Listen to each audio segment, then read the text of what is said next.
సన్నవడ్లకు ప్రత్యేక కొనుగోలు కేంద్రాలు పెట్టాలని అధికారులను ఆదేశించారు ముఖ్యమంత్రి రేవంత్ రెడ్డి. కొనుగోలు కేంద్రాల వద్ద కావాల్సిన ఏర్పాట్లు చేయాలన్నారు. ఈ సీజన్ నుంచే సన్నాలకు 500 బోనస్ ఇవ్వాలని, ధాన్యం కొనుగోలు చేసిన 48 గంటల్లో రైతుల ఖాతాల్లో నగదు జమ చేయాలని సూచించారు. తరుగు పేరుతో మోసం చేసిన వారిని ఉపేక్షించొద్దని, కఠిన చర్యలకు కూడా వెనకాడొద్దని ఆదేశించారు ఆయన. మరోవైపు ప్రతిపక్షాలు తమ పోరాటాన్ని ఉధృతం చేస్తున్నాయి. రుణమాఫీ గురించి రాజన్న సీరియస్ గా మాట్లాడుతుంటే దెబ్బలేసిరు కూకున్నోళ్ళంతా. అబ్బరే కొడుకో తొర్రూరు మీటింగ్ లకు తొండొచ్చిందట.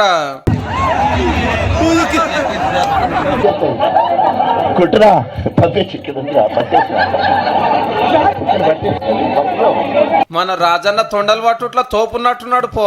కానీ అంగిలకు వచ్చేదాకా ఏర్పడకుండా వచ్చిన చిన్నగా గుండీలు ఇప్పుతున్నారు. బయటికి చూపియలే గాని తువాలలో తొండుంది, అవతలకి ఇచ్చిరేసిండ్రు. ఇంత మందిలకు అందరు నిడిచిపెట్టి రాజన్న మీదకే తొండెక్కిందంటే ఎంత ధైర్యం దానికి? అంతకంటే పెద్ద ధైర్యంతో సార్ పట్టేసిండు. రైట్ గా సభ చాలా అయ్యింది. నీ భార్య ఆధార్ కార్డు ఇయ్యలేదు కనుక నీకు రుణమాఫీ కాదు పో అన్నారట. ఇప్పుడు 51 నాకెవడు పిల్లనిస్తాడు? ఈ రేవంత్ రెడ్డి అంటాడు ఎప్పుడు రుణమాఫీ చేస్తాడని ఆ ఎల్లరెడ్డి నాయర్కి వచ్చి మొత్తుకోవట్టే. కండిషన్లు పెట్టద్దు, 2 లక్షల రుణమాఫీ అందరికి ఇయ్యాలి, రైతు భరోసా ఇయ్యాలి, దొడ్డోట్లకు కూడా 500 బోనస్ ఇయ్యాలని మహబాద్ జిల్లా తొర్రూరులో దీక్ష పట్టిరు బీఆర్ఎస్ పార్టీ వాళ్ళు. 15 ఆగస్టుకే అందరికి లోన్లు మాఫీ చేస్తాని సీఎం మాట తప్పిండని గరమైండు హరీష్ రావు సారు. దసరా పండుగ వెళ్ళినాక ఢిల్లీకి పోయి రాహుల్ గాంధీ ఇంటి ముందు కూడా ధర్నా చేస్తాం.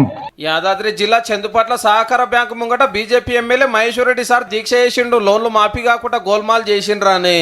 ఒకే పిఎస్సిఎస్ లో 2900 పైచులకు మంది రైతన్నులకు రుణమాఫీ జరగలేదంటే ఎంతటి అరాచకమైనటువంటి ఈ ప్రోగ్రామ్ ని వీళ్ళు టేకప్ చేసిండు. ఇది జగిత్యాల జిల్లాలో రైతుల ర్యాలీ. వ్యవసాయ మార్కెట్ నుంచి కలెక్టర్ ఆఫీస్ దాకా నడిచిరు. లోన్లు సుక్తా ఇయ్యాలి, రైతు భరోసా ఇయ్యాలనేది మనోళ్ళ డిమాండ్. 2 లక్షల రుణమాఫీ వెంటనే. 2 లక్షల పైన ఉన్నటువంటి వాళ్ళకు కూడా వేసే బాధ్యత ఈ ప్రభుత్వాన్ని. ఇది పై అమౌంట్ 25,000 50,000 కట్టకపోతే మేము 2 లక్షలు వేసినా కూడా రైతుకు ఉపయోగం ఉండదు.